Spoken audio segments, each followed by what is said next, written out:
Hi, this is Steve Hargadon, and welcome to the Future of Education. It's Thursday, August 19th, and we are sure glad you're here, and we're especially glad to have Carol Dweck here. Carol, welcome. Thank you, Steve. It's a pleasure to be here. We really appreciate your taking the time. Future of Education is sponsored by my employer, Illuminate, and the project I work on is called Learn Central. It's a free social network for educators with Illuminate baked in. We hope you'll come and play around there and find some things of value.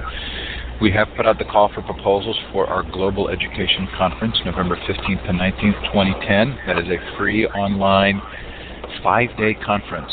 This should really be fun. We have a tremendous set of partners who are providing speakers and others who are coming in from outside of those partnerships to talk about globally connected learning. So please go to globaleducationconference.com, sign up either to present or to attend. Coming up on the Future of Education next week, an interesting guest, Amber Mack, not an educator, but wrote a brilliant book on the use of social media by organizations. I think it's well worth the time. That's earlier in the day on the 23rd. Then Kathleen Cushman on Fires in the Mind. The folks from BYU Idaho who were profiled in Anya Kamenitz's DIYU. We're going to talk about their learning model, and George Siemens, and lots more fun ahead. Keep looking at that schedule. Hope there's something that you'll enjoy. If you've missed the session, of course, the recordings are up on futureofeducation.com. The chat last night with Linda Darling-Hammond is there.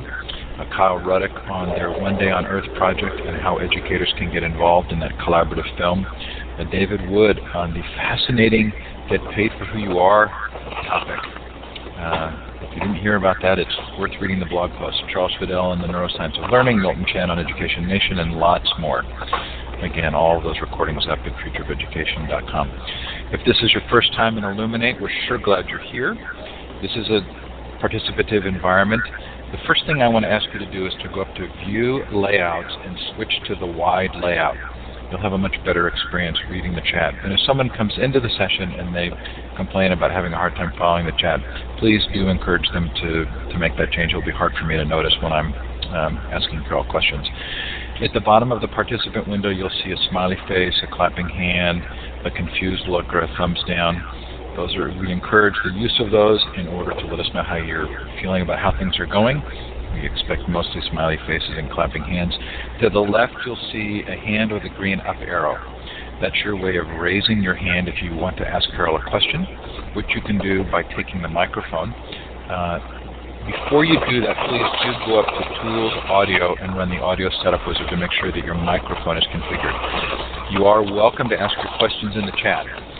If you ask a question during the session and we miss it or someone doesn't answer it and we go to the Q&A, please post that question again because it's hard to follow all of them as we're moving along.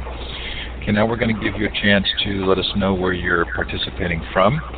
To the left of the map, you'll see a laser pointer. It's a wand with a red star at the end. If you click on that and then you click on the map, we'll know where you are joining us from. And I don't feel bad about ending that sentence with a preposition because, Carol, in your forward to your book, you claim that you lost some of those conventions in order for the book to flow, and I've just done the same thing, haven't I? Yes, you have. Very appropriately. I don't know about that. Okay, so it looks like India, Australia, New Zealand, Hawaii, Canada, the U.S., and I'm going to guess France. Well, wherever you're participating from, or if you're listening to the recording, we are sure glad that you have joined us for this session. And please feel free to put in the chat where you're listening from, temperature, time of day, that kind of fun stuff. People like seeing that. So, Carol, I want to let you know that the most fun for me in these interviews are the family dinner conversations that I get to have afterwards. I reread your book for the interview. Yeah. And I am now buying a copy for each of my children.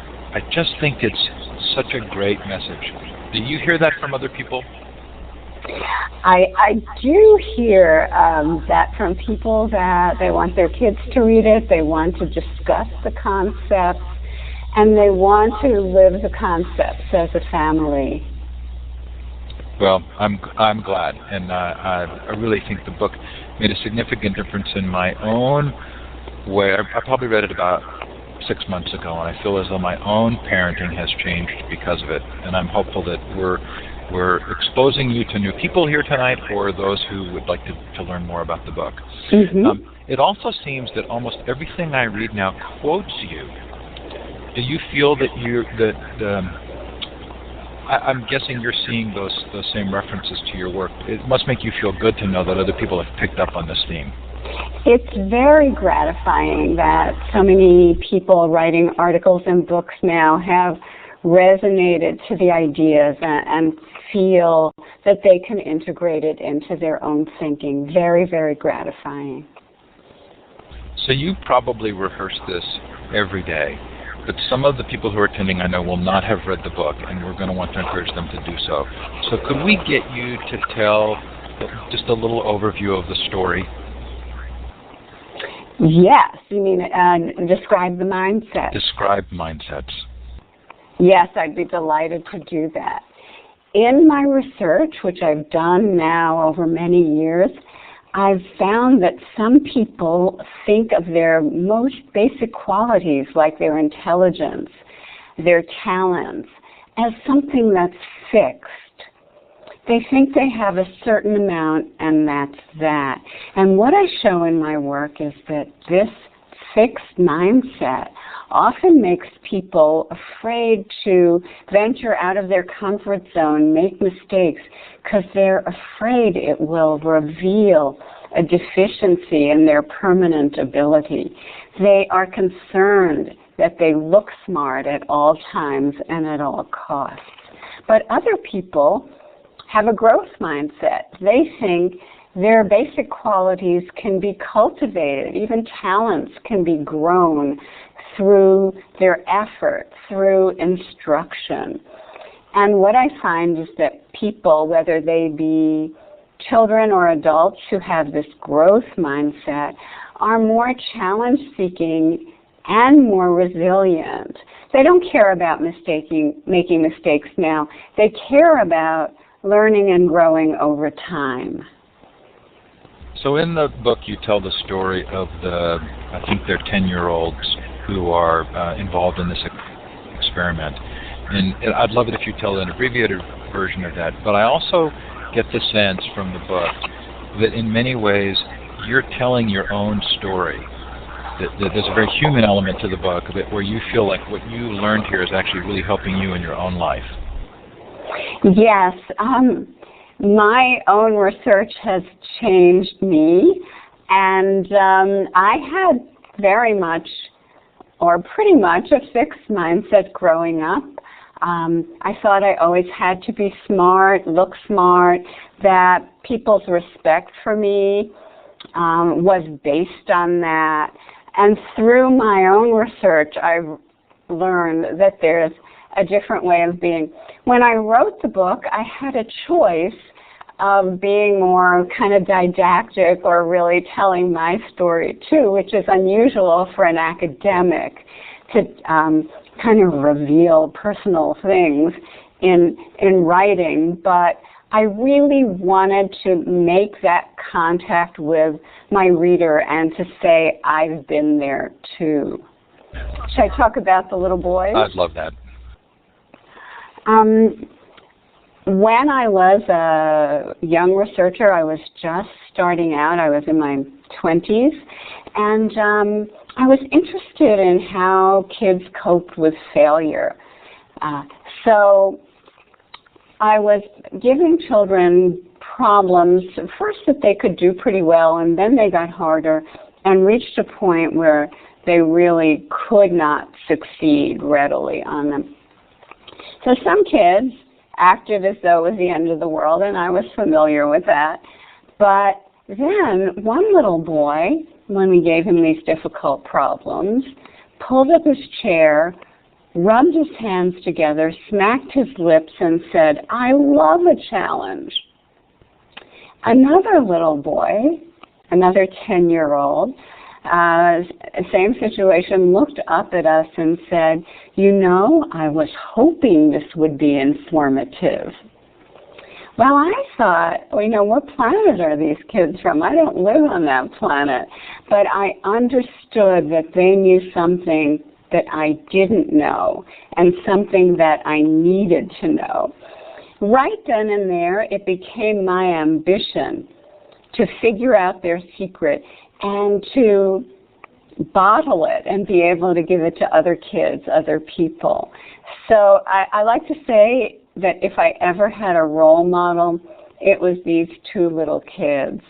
They showed me that setbacks were not the end of the world. They were something that could be seized for learning.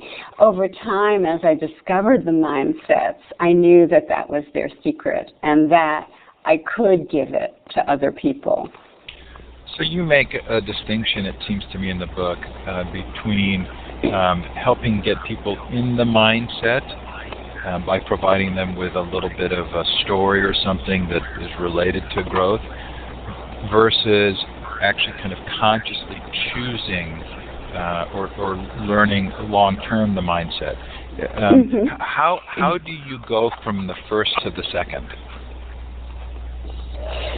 Okay, well, as Steve is saying, sometimes, these mindsets, I write about them as though they're very solid and stable, but different things can put us in different mindsets. For example, when we feel we're being really evaluated, we could get into this fixed mindset where we feel our qualities are permanent and we have to prove them. And when someone's being very nurturing and guiding toward us and we really put ourselves in their hands, we can, in that situation, have more of a growth mindset where we feel, yes, our qualities can be developed and we're focused on learning. In some of our research, we put people into these different mindsets temporarily. We might have them read an article that advocates the growth mindset or fixed mindset temporarily, says that research has supported one or the other. And that's when we're investigating how the mindsets affect people's behaviors.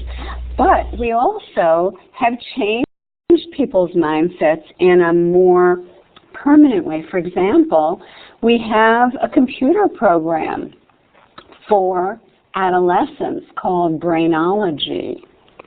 And we've shown that when kids go through this program, the program teaches them about the brain. It teaches them the growth mindset, that every time they stretch themselves to learn something new, their brains form new connections, and over time they get smarter. And we've shown that this can change students' mindsets in a more sustained way and affect their achievement. Other researchers have created mindset workshops for managers and shown that their mindsets can be changed in a more lasting way. And when it is, they're more open to feedback and criticism from their employees. So it can be changed in a longer-term way, but it takes more. So, Carol, when I read the book, I thought of one of my favorite authors is Dan Ariely, who I don't know how you would classify him, but maybe he's a behavioral economist or a psychologist, something. Yeah. You'll know a better phrase. Yeah. But so Dan writes these sort of popular books about one was called Predictably Irrational, and he talks about the degree to which just being aware of the psychological effect oftentimes reduces or eliminates it. Is there a degree to which just understanding mindsets in and of itself has an impact? Yes, but not that impact. I think sometimes a lot of the things he writes about are errors that people typically make. And if they're aware of the pitfalls and the likelihood of making those errors, that can be eliminated. But in the case of the mindsets, the more you're aware of them, the better it is. And in fact, some people tell me they changed just from learning about the two mindsets and what each one was like. That kind of prompted them to go on the road toward change. Many parents say they will, and teachers, they will explain the two mindsets to their children or students in detail. And in fact, in my book, I have a mindset diagram that kind of pits the two mindsets against each other. What do you say to yourself in a fixed mindset when you see a challenge? What do you say to yourself when you hit an obstacle? And what do you say in those same situations from a growth mindset? So I was interested in how, when I looked honestly at my own behavior, actually it wasn't looking at my behavior, it was looking at my beliefs about my children, that I realized when I first read the book that I actually would have claimed not to have a fixed mindset, but my own beliefs about my own children told me that was a lie. And it occurs to me that oftentimes the fixed mindset approach to someone else comes from having a fixed mindset about yourself. Is that an oversimplification, or does that actually match up? Sometimes it is the case that you treat others and you communicate things to others from your own fixed mindset. For example, a teacher who has a fixed mindset might talk about geniuses or kids who are born smart. But sometimes you can be promoting a fixed mindset in your child from a different place. For example, in our society, there's been a fervent belief that you can build children's self-esteem by praising their intelligence. Fixed mindset parents, growth mindset parents, they were praising children's intelligence, thinking they were helping their kids. My research shows that praising children's intelligence puts them into a fixed mindset, makes them more interested in looking smart than in learning, and makes them vulnerable when they fail. So sometimes really well-meant practices can create a fixed mindset in kids with all its vulnerabilities, even though the person delivering the praise, offering the praise, may not have a fixed mindset themselves. And is your experiments there are so illuminating, but often with the best of intentions. Yes, with the best of intentions. So it was also curious to me, a couple of places in the book I kind of noted where you were sort of indicating that we even have some larger cultural ways in which we perpetuate the fixed mindset, using the phrase hardworking as a sort of code for someone who's maybe not as smart, in a letter of recommendation, or the story of the tortoise and the hare. So do you find yourself kind of noticing these things quite a bit? I do. So I think in our culture, we often worship natural talent. We look at our heroes, be they sports heroes or other kinds of heroes, and we don't see the incredible effort they've put in over years and years, and we think, oh, they're just talented. They were born that way. They're naturals. And then when we contrast someone that we know has worked hard, we say, oh, they're just a hard worker. They aren't naturally talented. Well, I give my students at Stanford the assignment to identify a hero of theirs and then go do the research.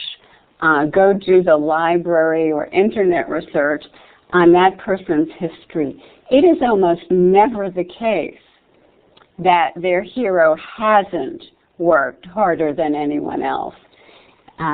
So in our society, there's often, and it's a fixed mindset belief, that if you have ability, you shouldn't need effort. And that is just a very wrong and damaging idea. Everyone needs effort. Any ability that you have is just a starting point, and the effort takes you the rest of the way. In my book, I do talk about the story of the tortoise and the hare, and it doesn't make you want to be the tortoise. It means only if you're dull and plodding, and maybe you can get there if the hare goes to sleep too many times. You really want to be a hardworking hare, not a tortoise at all. And so I think the more people understand, and especially the more kids understand, that their heroes have become heroic through their dedication and hard work, the more hard work will have a good name, not a bad name. And you just raised what I think is also a really interesting part of the book, which is it's not just the direct messages that we give to others, but oftentimes it's the way we talk about other people that sends a message to our children or students. You know, that person is so talented, or whether we're criticizing or adoring somebody, we can send a message that that's about talent and not about work. Same thing when we talk about good people, bad people, talented people, not talented people. It means that we think people have inherent traits that they cannot develop. You just happen to be lucky and you have it, or you happen to be unlucky and you don't. And that is not a view that serves children well. So as I read some of your examples, the Marva Collins example is just stunning. But I kept feeling like there's a deeper underlying theme here, which is you spend a lot of time, I think, in the book describing the words to use, because it seems like you have gone through this process yourself and you recognize the need people have to understand what you can say. But it feels as though there's something even more core that needs to take place, which is it's not really about the words as much as it's about what you really believe. And Marva really believes in those kids. And I can almost imagine that she could say the wrong words and it would still be okay, just because she so clearly believes in them. Yes, the most wonderful, she took 4-year-olds from the Chicago ghetto, essentially, and she took them in September, and by Christmas they were all reading. Not to mention discussing Shakespeare. She really believed. I think the words in general need to support the belief. So the belief needs to be there, but it's only it's communicating to kids. The beliefs are communicated to kids through your words and through your actions. And so I tell parents and teachers, kids need to know that you value and respect effort, improvement, tenacity, challenge-seeking, that is really what you value, not quick successes, not things that they can already do perfectly. And the more we sit around the dinner table or stand in front of the classroom and say, who had a wonderful struggle today? Who learned something they didn't know before? Who's working on something they didn't know how to do before? Who is planning to take on a hard task and learn it? So then that's saying, this is what I value, this is what I admire, and then kids will adopt that. So I think you do work with middle schools, is that correct?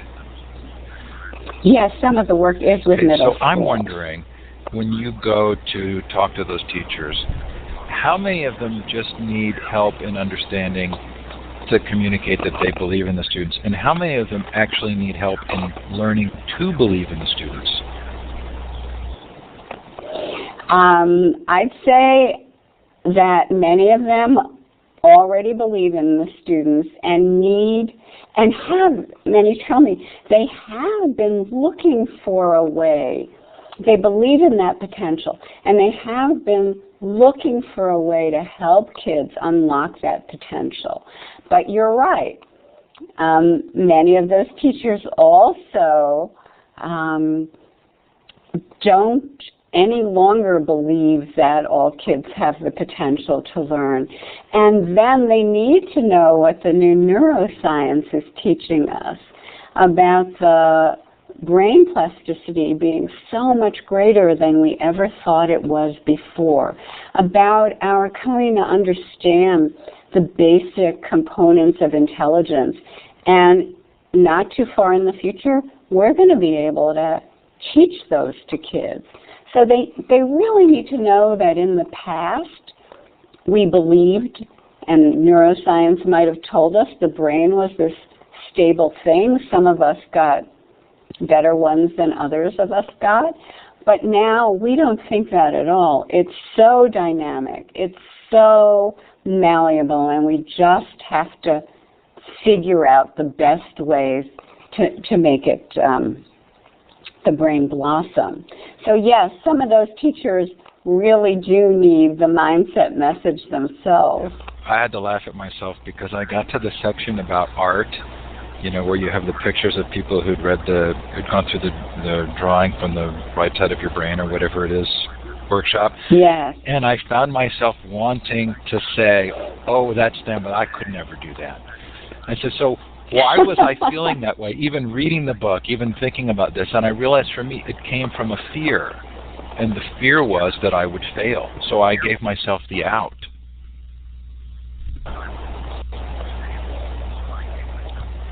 Mm-hmm. Are you still there? Yes, so many of us believe that at least some... hello?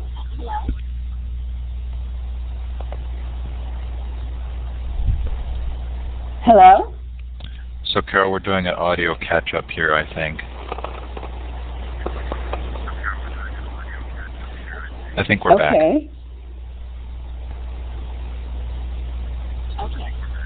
Okay, good. So many of us harbor one secret area where we think, oh, that's really fit. Yes. Can you hear me? Okay. And for me, as I reveal in Mindset, that was art, drawing.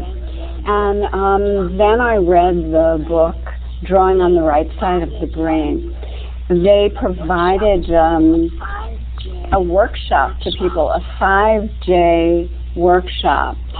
And in the book was published the before and after self-portraits.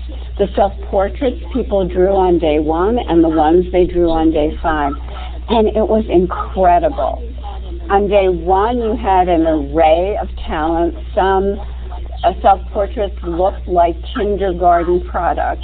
On day 5, everyone had the most wonderful and even moving self-portraits. So what greater testament to malleability could there be? So I know that we have 4 children, my wife and I, and it feels to me like they actually come wired a little bit differently, maybe more predisposed to sort of naturally think in one direction. Do you want to describe kind of the balance of nature-nurture for you in this discussion? Yes. Nature is important. Kids do come with different temperaments.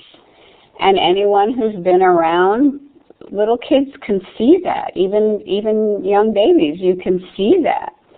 They differ in their levels of activity. They differ in the emotions that they tend to feel and display. And so it's possible that there are certain temperaments that incline kids more toward a growth or a fixed mindset. Some kids are charging around the world, exploring everything, devil may care. But other kids may be very self-critical and worry about mistakes from a very young age. Nonetheless, my research shows that these mindsets can be dramatically affected by nurture, by the environment, by the messages we give to our kids. So I clapped for you there because that really resonated with me. How do you recommend approaching people who are significantly involved in your life, either at work or family, who really come from a strong fixed mindset?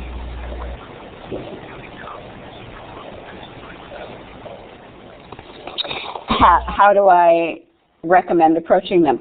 Well, first, like for Christmas or their birthday, you might give them my book. Oh, here's a book I read that might be of interest. But also, I think it's some people can just have a discussion about the mindsets. Some people can just start praising in different ways or communicating other values. But I think most often it's about describing and discussing the mindsets and maybe talking about the book. I know a lot of people, as you were saying before, Steve, give the book to their family or form discussion Well, I know groups one of the things around I the thought book. of for myself was I'm going to write Groundhog Day again and watch it with the kids and talk about it from the perspective of the themes in the book.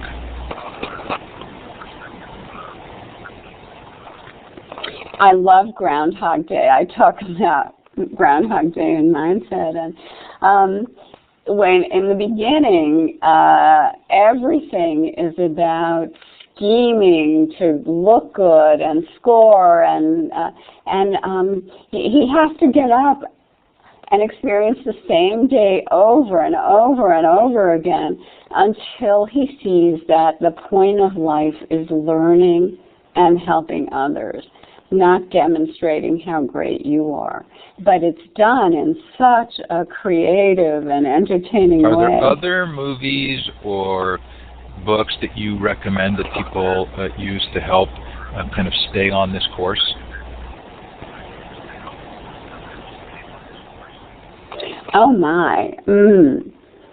Let me pass on that for now, and if something leaps to mind, okay, that's fine. I'll come back to it. So we did talk with Linda Darling-Hammond yesterday about and one of the points I think she makes in her books is the preeminent role of teachers over any other factor for student achievement and engagement.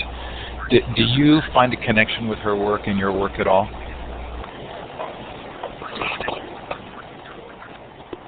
Oh, yes, I think teachers are enormously important. But I think that many teachers can learn how to help children fulfill their potential.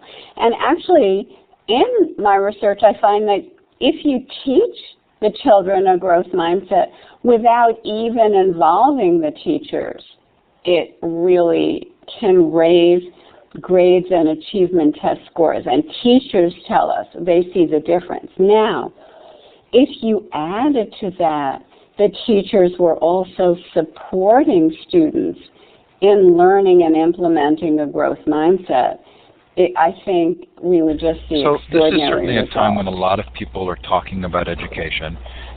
My personal view is that we're going through pretty dramatic changes in information and contributions to information, and so it's causing us to rethink the future of education. Are there policy implications, do you think, for the work that you've done? Do you look at policy decisions being made and have opinions about them because of mindset?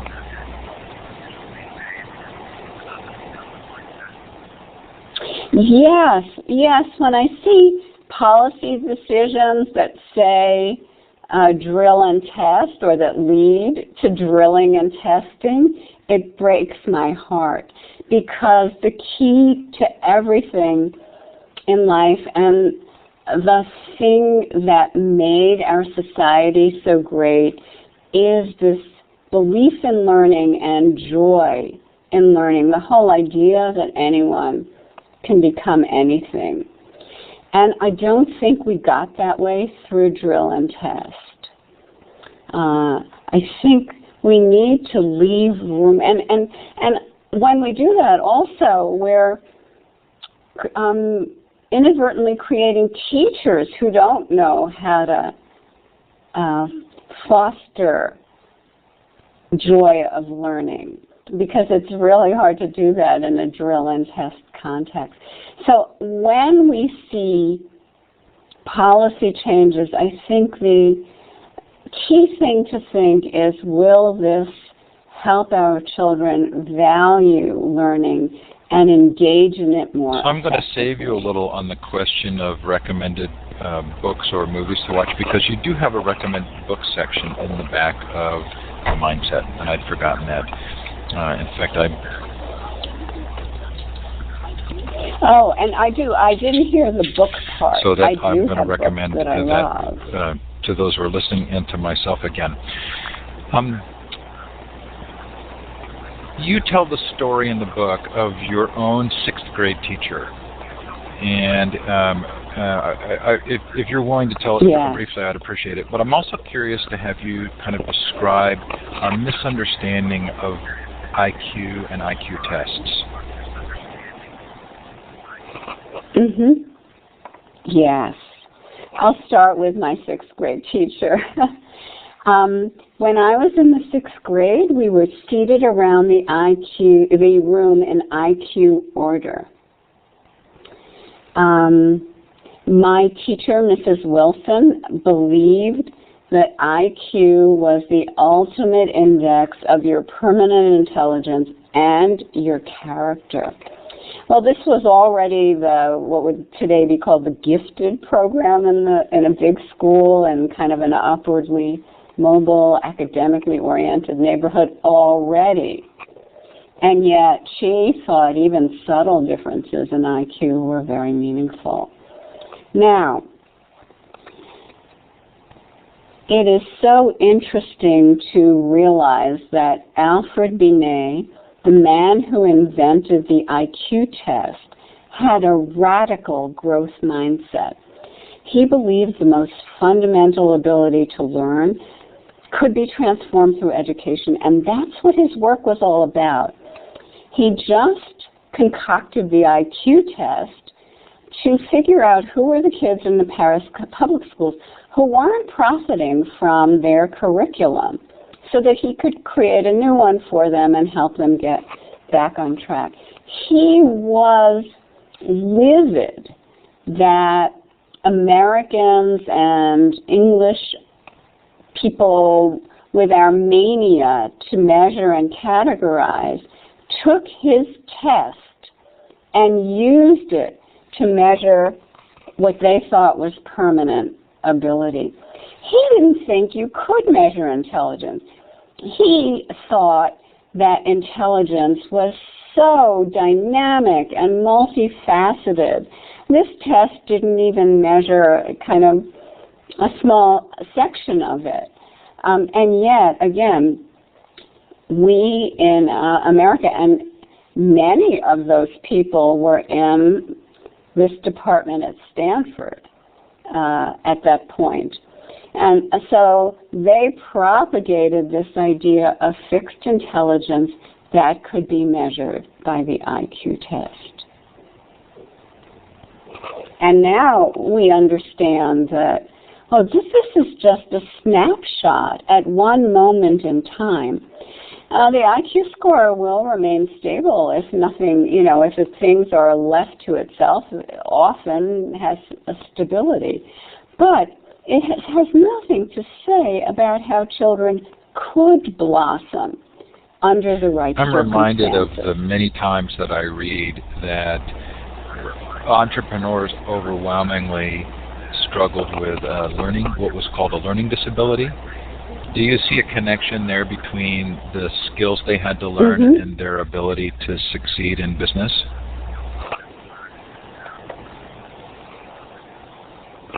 Oh, you mean the findings that many CEOs were labeled learning disabled?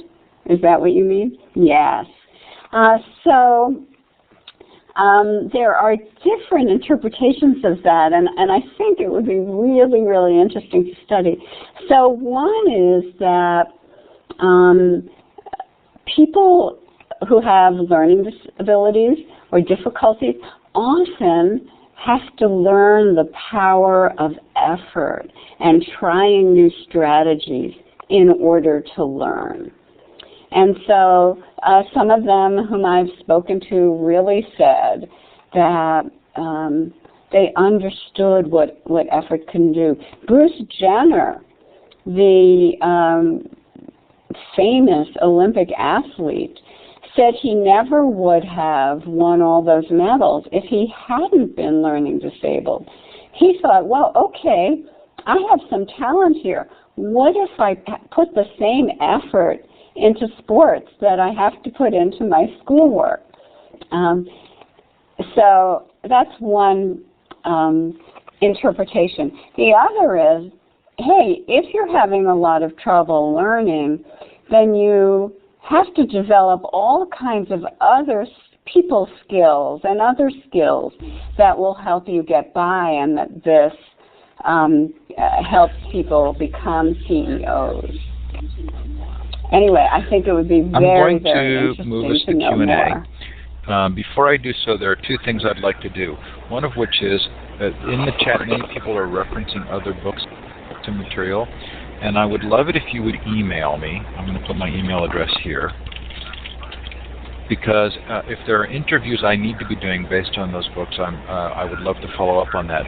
I also think it might be kind of fun in the chat if you can think of a movie or something other than a book, a cultural, a play or a cultural activity that you think supports these ideas.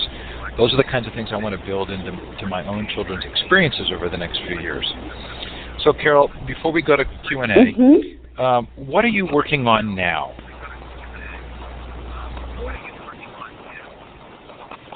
Oh, I'm working on so many different things. We're taking the mindsets in so many different directions. We just created an intervention based on mindsets that is reducing aggression in kids by understanding that they and others can change. We're looking at self-regulation and how people's beliefs about willpower really affect their willpower. For example, there's this belief now in society that, coming from research that willpower is easily depleted. But we're showing it's only depleted if you think it is easily depleted. If you think, hey, the more you exert willpower, the better you'll be at it, then that comes true as well. So we're just taking it in so many new directions. We're looking at mindsets and health. We're finding, for example, many high school students believe that you're born with a certain amount of health and your behavior doesn't affect it. So there's a lot of education that needs to be done there. And we have some preliminary evidence that adolescent diabetics who have a growth mindset about their health, the idea that your behavior can greatly affect it, regulate their blood sugar far better than kids who think you're just born with a certain amount of health. So, the research is just exploding in many new directions. I'm more excited than ever. And I'm also loving that we're getting some great ideas in the chat. Of course, Seabiscuit. I didn't think of that, but it's in the book. Yes, of course. It's not just the movie, it's the book and the story of the woman who wrote the book. Stand and Deliver. Oh, yeah. Yeah. Good, we're getting a good list here. Yeah. Okay, so we are going to Q&A. If you'd like to ask Carol a question using the microphone, do be sure you've gone to Tools Audio and run the Audio Setup Wizard. It takes just about 20 seconds, and go ahead and do that and make sure your mic is working. Or if you've been in Illuminate before and you know your mic is working, just feel free to raise your hand. That's the hand with the green up arrow, and we'll give you the microphone. You can also put a question in the chat. and I'm going to start with one from Bill. And this may not be the first one, so if you missed the question, please feel free to repost it. But Bill says, should schools get rid of gifted and talented programs?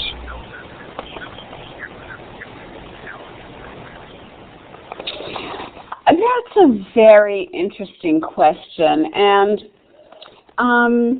realistically, I don't know if they will, and I don't know if they should.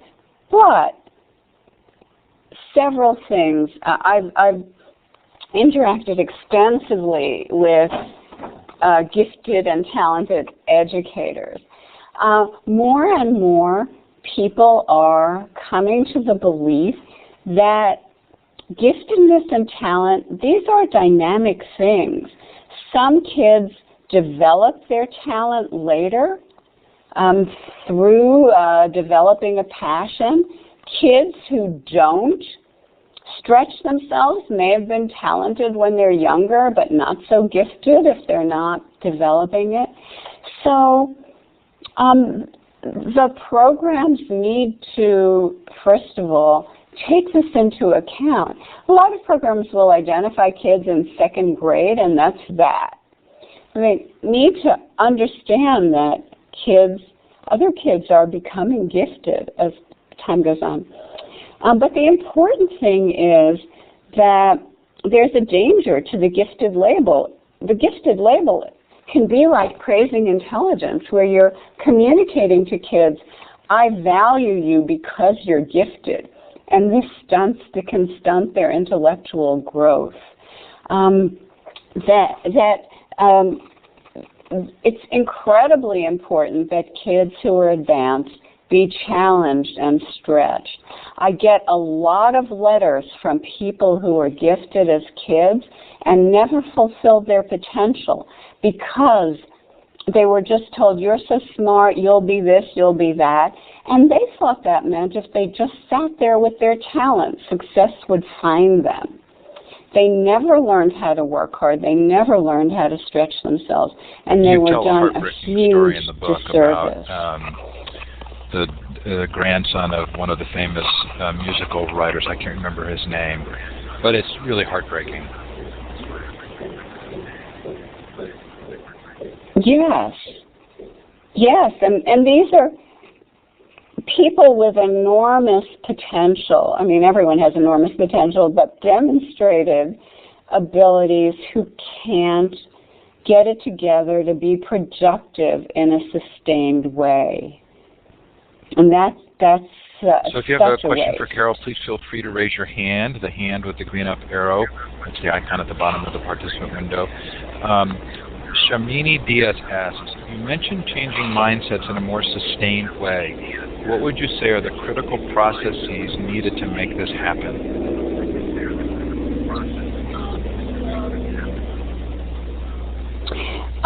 So first,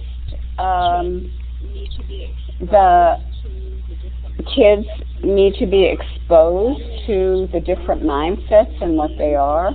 Then they need to learn about the brain and how it really does grow new connections when they learn. Then that way of talking, wow, you tried hard, you really, or you stretch yourself, you're really growing those connections.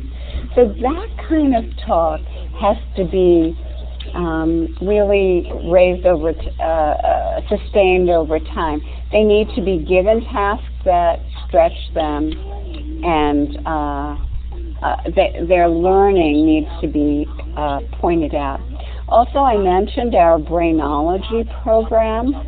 That you can take a look at that at www.brainology.us.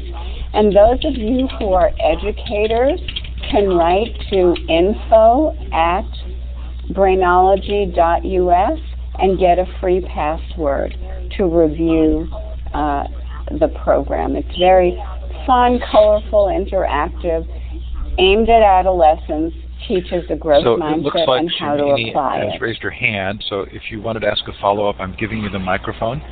Feel free to click on the larger microphone icon at the bottom to turn your mic on. There you go. Can you hear me? Can you hear me? Yep. we can. Okay, Carol, I want to follow up on that question because I'm doing research on the education of teachers, and to my knowledge so far, I've looked at teacher education programs.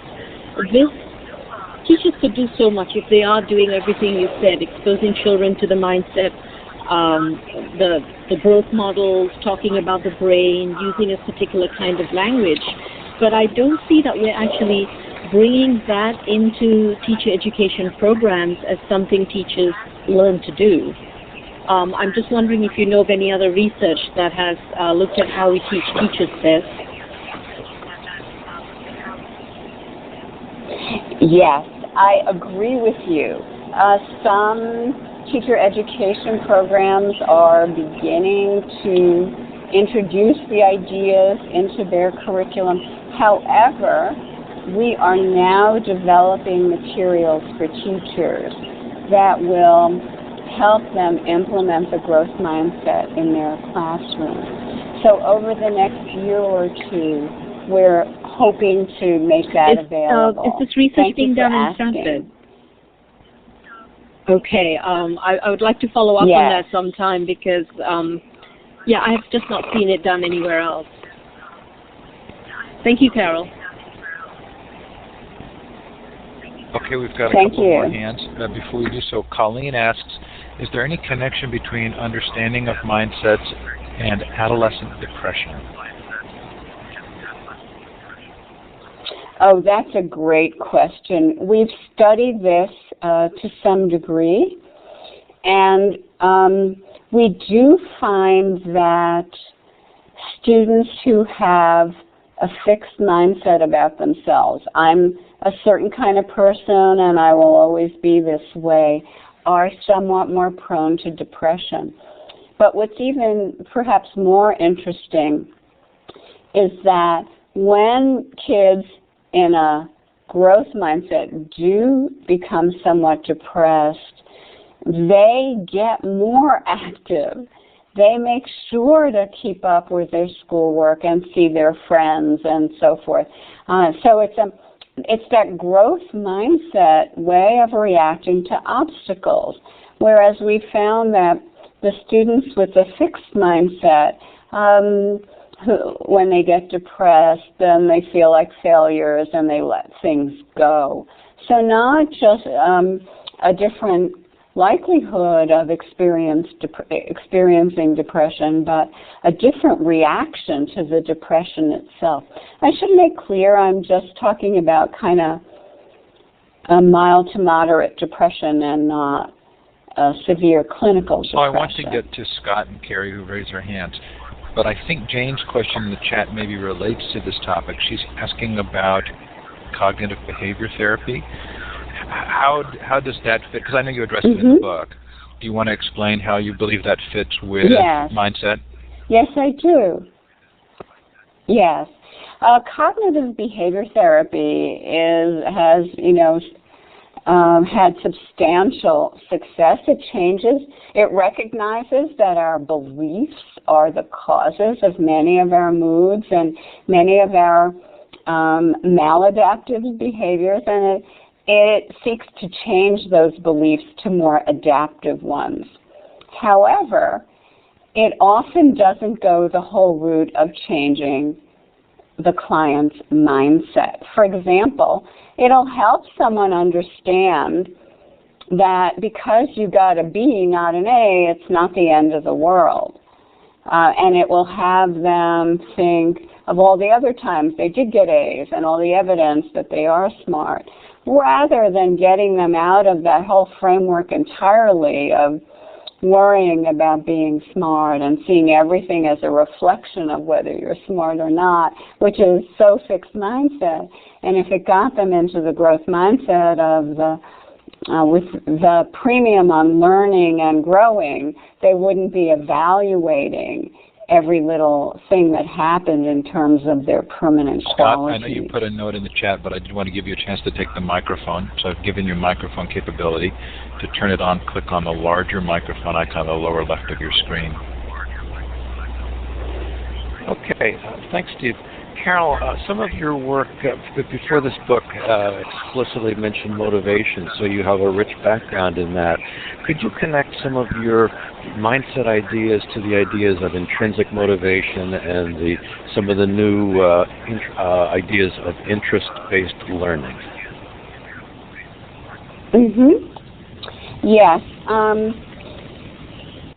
The intrinsic motivation is kind of maybe the natural interest or enjoyment that kids feel. It's the motivation that comes from within rather than from without. And intrinsic motivation is much easier to sustain in a growth mindset. What we find in our research is when kids are in a fixed mindset and they think their performance is measuring them, they can only enjoy it if they're doing well. As soon as they start having setbacks, confusions, or difficulties, their interest goes way down. Not so for students in a growth mindset. Even when we followed kids in very difficult courses, and even if they're not doing well, they can still say they're enjoying it. Interest-based education, I think it's so important to find materials that kids can derive, can have interest in, and the interest and joy of probing the materials and learning can sustain them. At the same time, I think that we need to develop in kids the habit of challenge seeking and resilience, even when the material is less than interesting. Anders Ericsson, who many of you may have read about in Malcolm Gladwell's book Outliers, well, he studies the most successful people and finds that, yes, they have passion and dedication, but they also systematically address their weaknesses in very unenjoyable ways. A lot of being a great musician is practicing the scales, or you may or may not enjoy that. And a lot of being a great golfer is doing the swings from the traps, thousands and thousands. You may or may not enjoy that.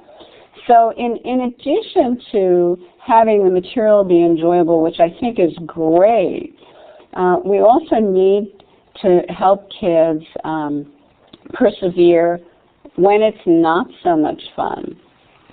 So this may be our last question. Carrie, I'm going to give you the microphone. Again, click on that lower left-hand microphone icon. Okay, can you hear me? Yes. Yeah. Okay. Hi, Carol. I'm kind of really glad to get to ask you this question because I got to see you this summer at the Klingenstein Institute, and we are in day 3 right now of our teacher work week, getting ready for school to start. I'm a middle school teacher, and we're talking a lot about grading, like what does an A mean, what does a B mean, grading for mastery. All of these terms keep getting thrown around. My question to you is, what is the best way to, first of all, reflect the mindset, the growth mindset in our grading system? And in your own classes that you teach at Stanford, how do you reflect those in your grading system that you use? Yeah, I think a number of teachers have told me that they're starting to incorporate growth mindset qualities into the grade, so that if a student has coasted and done well, that's not A. And if someone has really, really improved, that counts in their grade. And that's what I do with my students at Stanford. First of all, when I tell them that if they're disappointed in any grade they get on papers or tests, they're to come to me or my TAs if it's a large course, and we will teach them the skills they need to do well in the course. And second, if they have put in that effort and improved over time, I will bump up their grade. So I think it's really, really important to, you can't, to show that you really, really value those growth mindset qualities. of challenge, seeking, and perseverance. And we've got to follow through in the grades if kids are going to believe us. Carol, I'm going to clap for you now. We're going to close things out. We're right at the top of the hour. Thank you so much for coming, and thank you for the book. You're welcome. Very welcome. You can see the clapping. Yes. Thank you. Thanks to those of you who have attended. Thanks to Illuminate and Learn Central for sponsoring this series. Please do look at this list, and if there's an interview coming up you'd like to join us for, we'd love to have you. Carol, any final words? Yes. Love learning. Teach your kids to love learning. And I will send you the names of my favorite books. Well, you don't need with the books. Well, you're welcome to send them to me, and I'll put them on my blog. But I can let you off the hook if the list at the back of the book works. And in return, I will send you the list of movies that people gathered, which I'll also post on the blog. I love that. There are a bunch of fantastic new books, too. I'll send you the names. Oh, good. If you do, I will post them on the blog. Thank you, Carol. Thanks, everybody, for coming. What a great pleasure, great book, and really appreciate your being here tonight.